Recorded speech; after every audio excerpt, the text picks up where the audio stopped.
In the 2003 movie Bruce Almighty, starring Jim Carrey and Morgan Freeman, Bruce gets more than a little frustrated with the way God is handling things, and, well, he lets God know it. So God shows up and gives Bruce, a mere mortal, a chance to run the universe for a while. But it doesn't work out all that well for poor Bruce. He messes up a lot of folks' lives, including his own. In a dramatic scene near the end of the movie, we see Bruce walking down the street in the rain with his head bowed low, drenched and defeated. Trying to be God has worn him down. He falls to his knees and he declares to heaven, "You win, I'm done. Please," he says, "I don't want to do this anymore. I don't want to be God. I want you to decide what's right for me. I surrender," he says, "I surrender to your will." Welcome to step 3 of the 12 steps for us all. This is TV, Tennessee Valley Church. This week we're at Thrive, Alabama, where they provide compassionate, accessible, affordable, comprehensive care for a wide range of illnesses, including addiction. We're walking through the 12 steps for us all. The 12 steps originated, of course, in the world of recovery from addictions to substances and behaviors, and yet they're rooted in the Bible and the Jesus way of life and are applicable to us all. In week 1, we admitted we are powerless to solve our deepest problems. What the Bible calls our sin nature is woven invisibly but powerfully into our DNA so that we're all born with the overwhelming tendency to do the wrong thing. And we can't fix that. Last week in step 2, we chose to believe there is hope, that God has the power to redeem us, to rescue us, transform us, and empower us for the best living of the rest of our lives. This week, week 3, is Surrender Week. This is the step in which we turn our wills, our deciders, that place deep within us from which decisions arise, over to God. AA's step 3 reads like this: we made a decision to turn our will and our lives over to the care of God as we understood Him. Here is our biblical principle for us all. I choose to surrender my will to God, believing only He knows and can do what's best for me. I like to sum up the first 3 steps like this: I can't, He can, so I'm going to let Him. Here are today's guiding texts from the Bible. Luke 9:23. Then Jesus said to them all, "Whoever wants to be my disciple must deny themselves and take up their cross daily and follow me."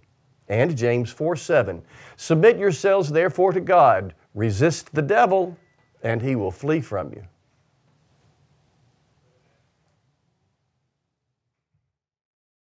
The human predisposition towards choosing our own will over that of our Creator is a tale nearly as old as time. We don't know a lot about the exact events. The story of beginnings is the story of historical events told in beautifully poetic language. The story in Genesis 3 says simply that Adam and Eve were told by God not to eat the fruit of a certain tree. And honestly, we're not quite sure what that means. We simply know that the tree and its fruit represent something really important, and God said, "That's forbidden. Don't mess with it." But then the evil one showed up in the form of a serpent. Apparently that was before serpents were really creepy. And this is the bill of goods the enemy sold to Eve. It's quoted in Genesis 3. God knows that the moment you eat from that tree, you'll see what's really going on. You'll be just like God. Think about the words of the tempter to Eve. You'll be just like God. "Don't you do it," said God. "Won't you do it?" said the enemy. And she did it.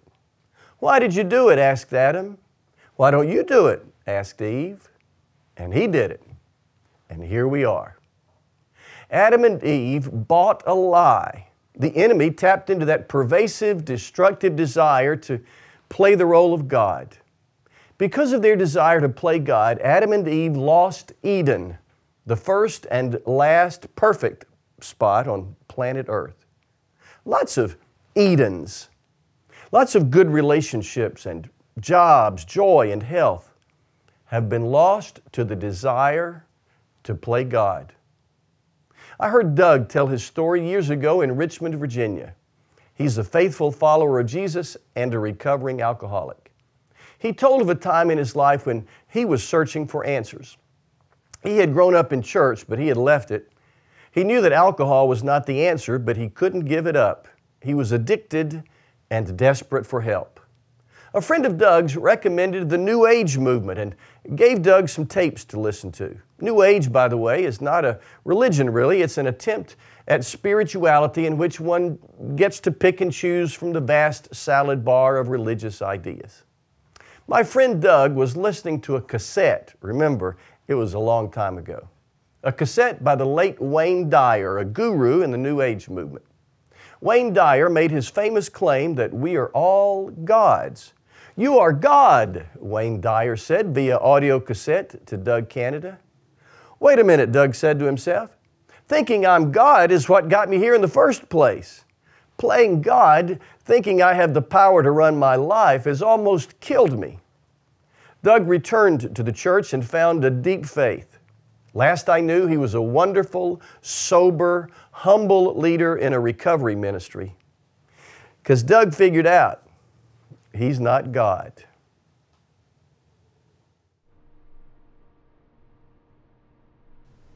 Carrie Underwood sang, "Jesus, Take the Wheel."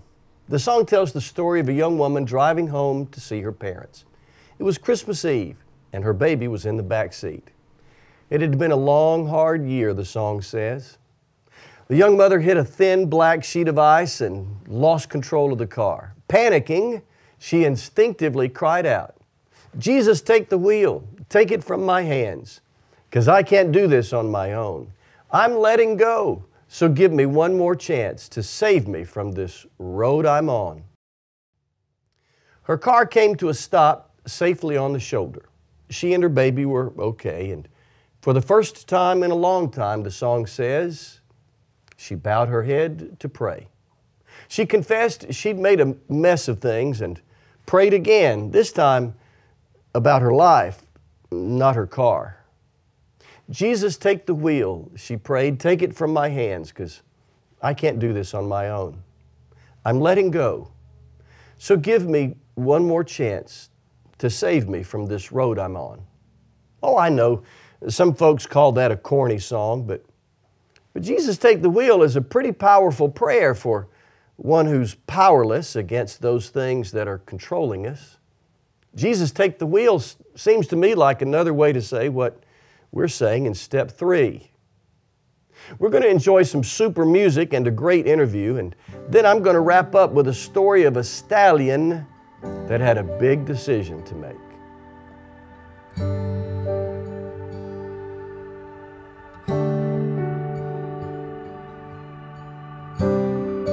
How I live for the moments where I'm still in your presence and all the noise dies down. Lord, speak to me now.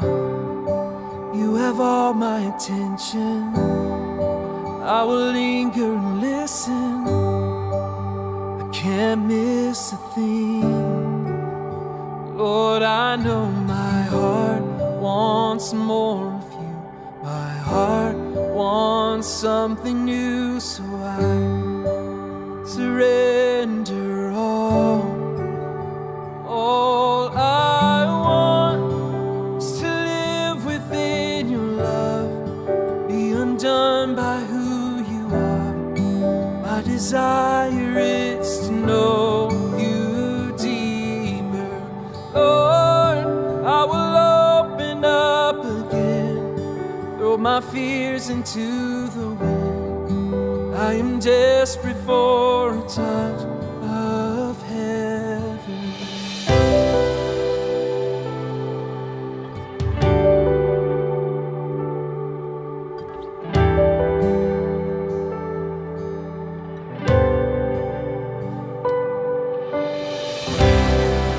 You're the fire in the morning, you're the cool in the evening, the breath in my soul, you're the life in my bones. There is no hesitation in your love and affection. It's the sweetest of all.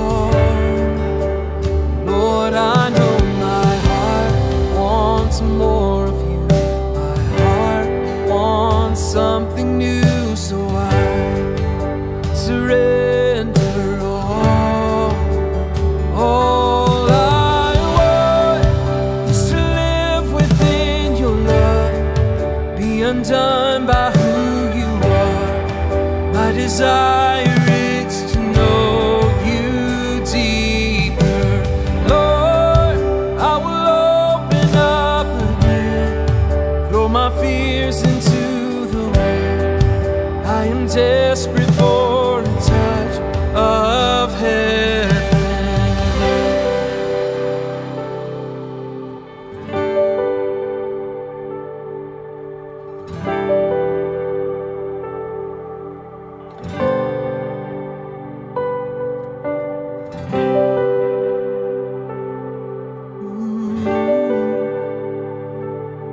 Touch from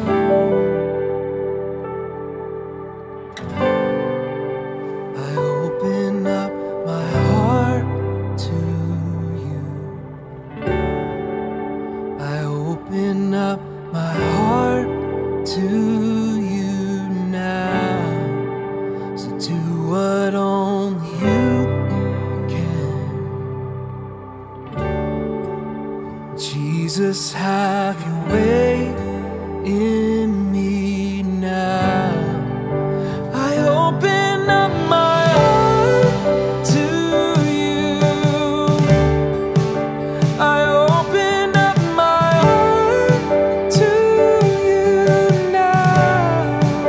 So do what only you can. And Jesus, have your way in me now. I open up my heart to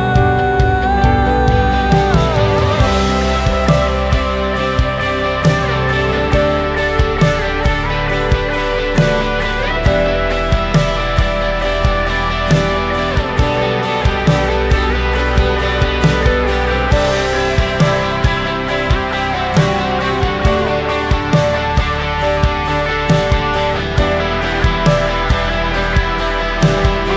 I open up my heart to you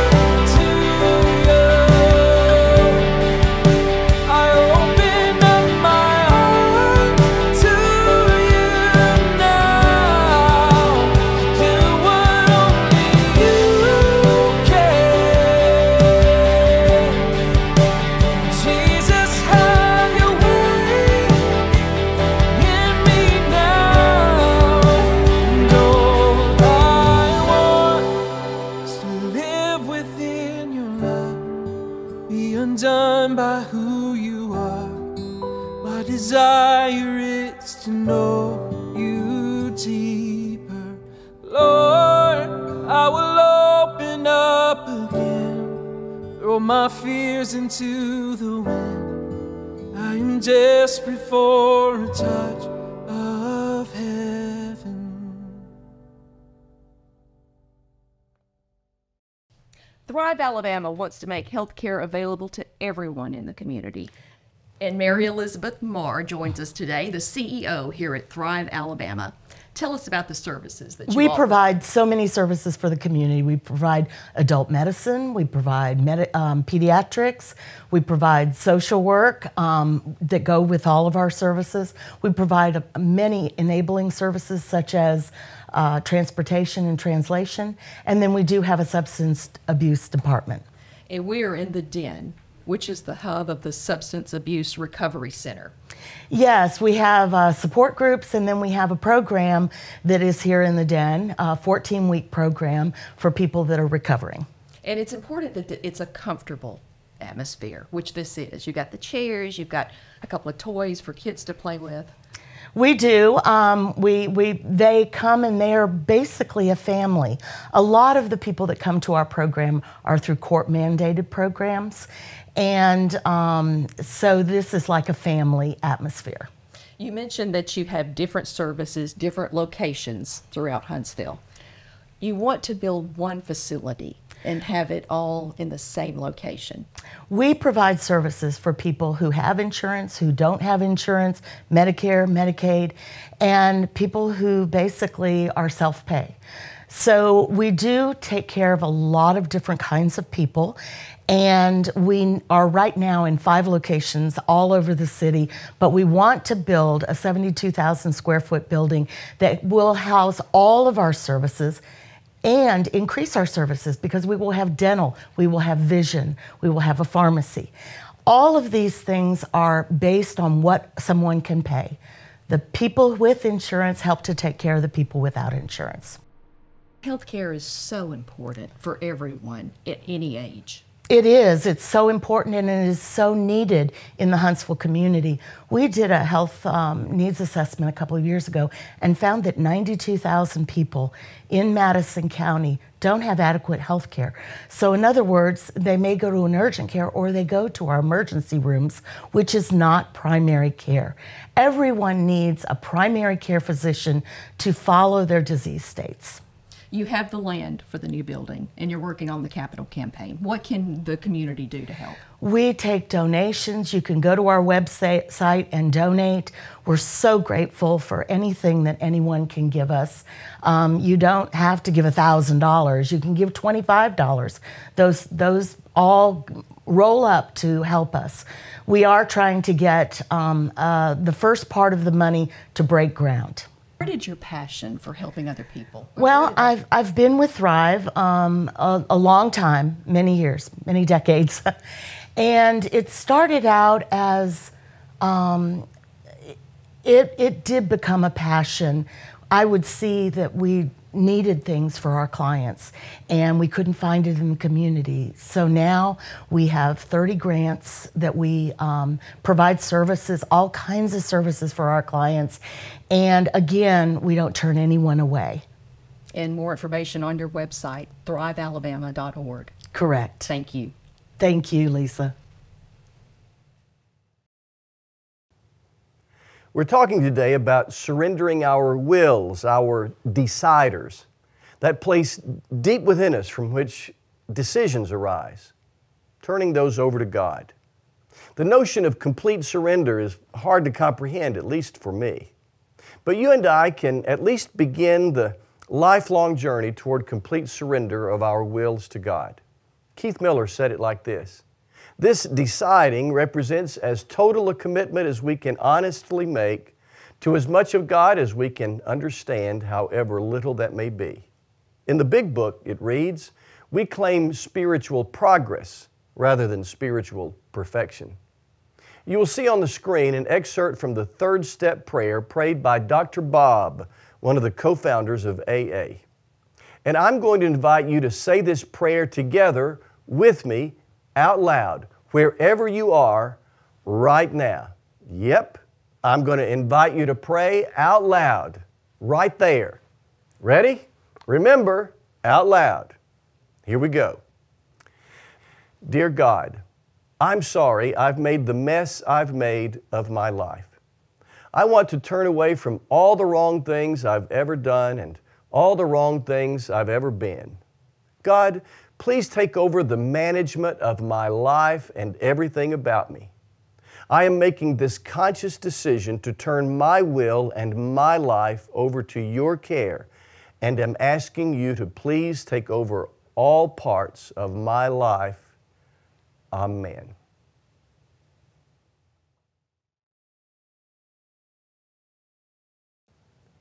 Decades ago, Roy Angel told of his experience on a dude ranch.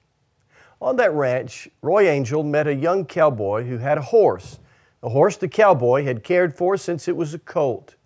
It had grown to be a fine stallion. This young cowboy and his horse were very close. The stallion followed his master around like a pet. But then one day the stallion stepped in a gopher hole and hurt his leg.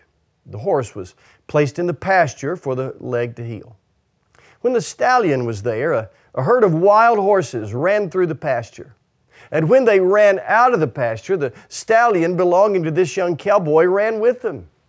The cowboy was brokenhearted over the loss of his stallion. The second evening, one of the ranch hands raced into the yard on his horse, yelling to the miserable young cowboy, "I found your horse! I found your horse! He's with a herd of wild horses in the canyon." Roy Angel went with the young cowboy to try and get back his beloved stallion. They crawled up on the rim of the canyon, looking down on the wild horses and this cowboy's stallion. The two men lay there quietly until the cowboy slowly crawled down and then through the high grass toward the wild herd. When he got near the horses, he stood suddenly and began to call out to his stallion. The entire herd bolted, all but one. The cowboy's stallion stood there in a dilemma.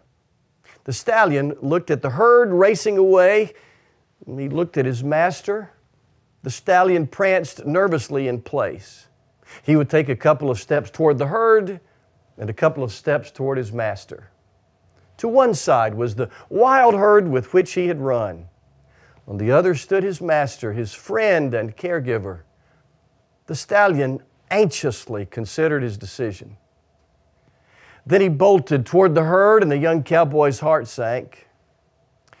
But after a few yards, the stallion stopped, turned, walked toward his owner, and they went home. Some of us stand in that canyon today, I'm guessing. To one side waits a life that once seemed so appealing, but has turned out to be a disaster. To the other side patiently waits your loving Heavenly Father. And someone is almost ready, perhaps, to say, "God, I surrender the running of my life to you. I trust you for here and forever." Jesus, take the wheel.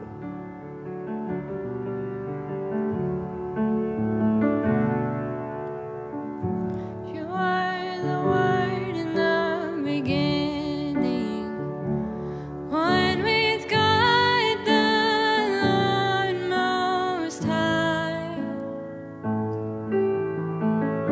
Your hidden glory in creation, now revealed in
You might be feeling a need or maybe even a call from God to be part of our church family in a more tangible way.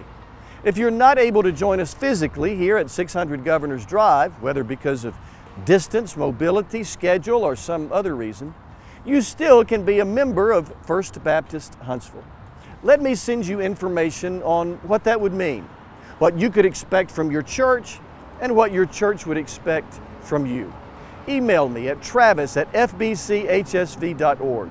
Let me know of your desire for membership, and I'll help you get started. Join hands with us as we attempt to join hands with God Himself in His mission to the world.